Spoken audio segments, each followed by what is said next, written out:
Welcome back. I'm very excited for this conversation. I've said several times over the course of this spring that in the very best way, it kind of feels like the Sundance Film Festival circa 2018 didn't actually come to a close, at least not here at Park City Television. We've had a number of lovely conversations this spring with filmmakers who are continuing on in the vein of the world's greatest film festival. And yes, I really believe that, even though I'm sitting here in Park City.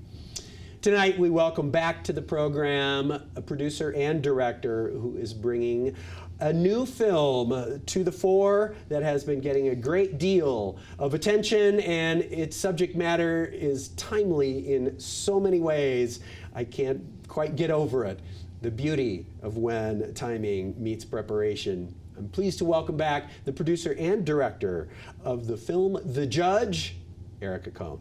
How are you? I'm doing well. Thank you so much for having me. Absolutely. It's nice to see you. I know that you're doing a lot of press now, and of course it's part of the gig. By the same token, we're still appreciative when you've got so much on your plate that you'll make time. So it's great to see you.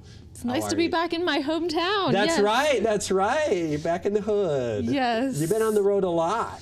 Yeah, it's been a month of maybe 15 different bets, marking 10 different cities, and it's been really a special tour.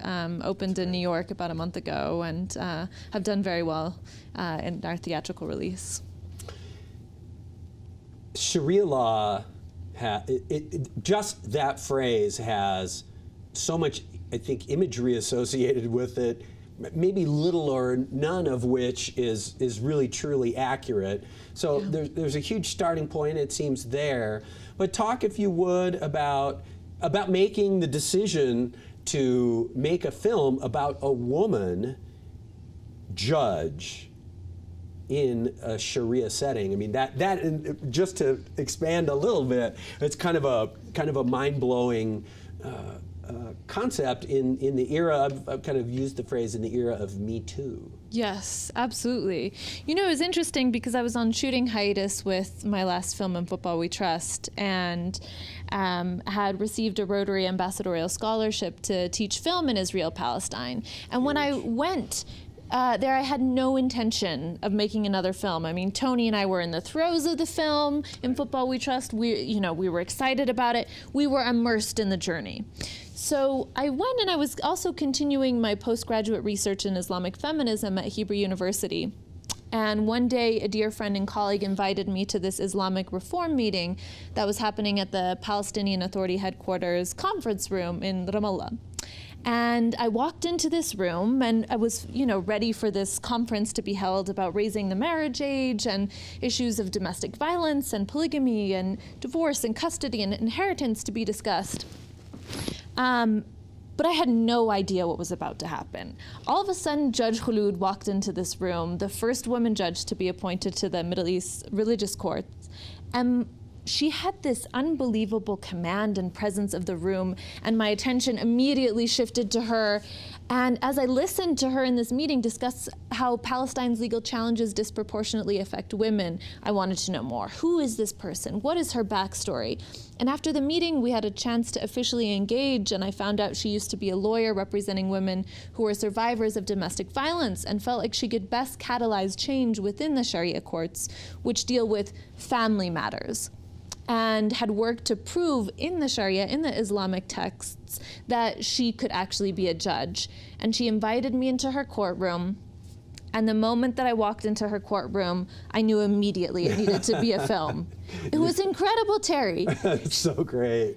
I'm laughing, but it's kind of a joyful thing. Yeah, you go, okay, so special. I'm a filmmaker. Here's my life unfolding before me. So I watched her adjudicate these like 40 to 60 cases that day. Wow. And she's acting as part judge, part lawyer, part marital therapist, part counselor.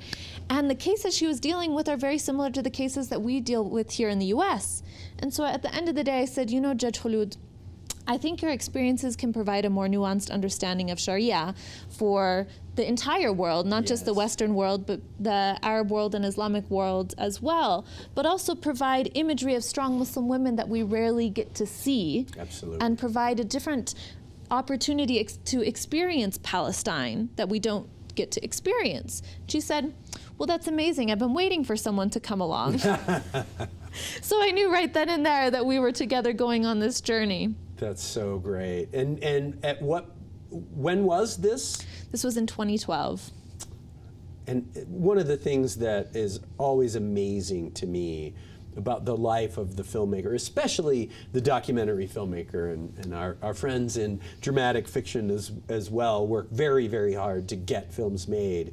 But I'm always taken aback because I knew that you were going to say a number that was further back than what I expected, and yet I've learned over the years that this is the way it goes. You have these ideas, you got 10 things going on, and yet this comes to your life in front of you, and you have to do it. But talk a little bit about that process of getting better, maybe at the very, very long development, shooting, editing, and of course it doesn't end there, as we well know. Well, within Football We Trust, Tony Vainuku and I started that film in 2010. And, it was 2015 by the time the film premiered at Sundance. And that was kind of my first experience with the films, the cinema verite, or observational films that take place over an extended period of time. And with The Judge, when I started that film, I had no idea that it was going to be another 5-6 year process as well. They immerse you into the daily lives, and the hard thing is, when do you stop filming? That was going to be my next question. Is do you have? There must be a difficult thing once you're enmeshed in the lives of your subjects. Oh, it's incredibly difficult. And I talk to Judge Khulud every day, pretty much now, and the ups and downs in her life since the film has come out. It could be The Judge too. It could be the same within Football We Trust as well. It is so, it's as a filmmaker, it is so difficult to know when to end the process. But in the case of The Judge, there was a real clear beginning when she became a judge, the process to overcoming some of the adversity. And then in the course of the film, the Chief Justice, or Qadi al-Quda, the person who oversees all of the courts in the West Bank, was appointed and retired 3 different times. And each time Khulud's life gets a little bit more difficult. And there's a beautiful, joyful moment at the end, which I won't spoil for everyone, but that was a clear moment when we knew this kind of captured her full arc. Right. Let's do this. Let's take a quick break because I'm super excited to show folks the trailer, but we should do a little moment with our sponsors, and then we'll talk afterwards more about the experience. Sounds good. More with Erika Cohn right after this. Stay tuned because we're going to watch a little bit of compelling film from The Judge right after this. Hi, welcome back. We are chatting with Erika Cohn. She is the producer and the director of the film The Judge. And I think before we go any further, we should take a little look here. Yes. Do you want to, is there any setup, or this is kind of this is the all baked in, everything you need is here, huh? Let's take a look at the trailer. All right. This is The Judge. Wow. One of the most challenging things about sitting and watching a piece like that in just a trailer is, no, let's keep going. Oh, we got to do the TV show. We can't just keep going. Let's just screen the whole film. What an amazing achievement. Congratulations. Thank you. You're on a roll these days. You won the Emmy for In Football We Trust. Huge deal. And now this incredibly timely film. What does it feel like to have had this idea? And of course, the themes are thousands of years old, millennia old, and yet, right, it's 2018, and especially in the media and entertainment businesses, these stories that we're hearing of the Me Too movement, and to see in the quotes in that trailer where men are, just sort of straight. What does it feel like to end up right on time with this story in so many ways?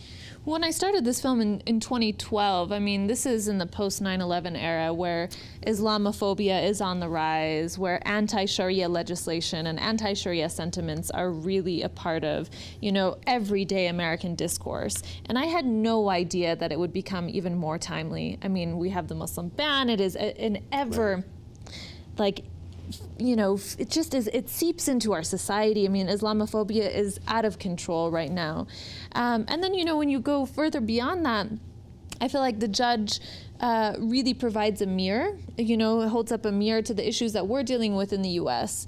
In the trailer and in the film, you hear from women who are saying, I wouldn't want a woman judge because they're more emotional, or I don't think that women should be in these high political or judicial positions because they can't control the ideology or the logic when they have such a deep emotional basis for their thinking. And that's what we heard in the Hillary Clinton campaign. It's ridiculous. Absolutely. Women sometimes are their own worst enemies. So I think it's incredibly timely. It's not just there in the Middle East. We're dealing with issues of gender justice here in the U.S. as well.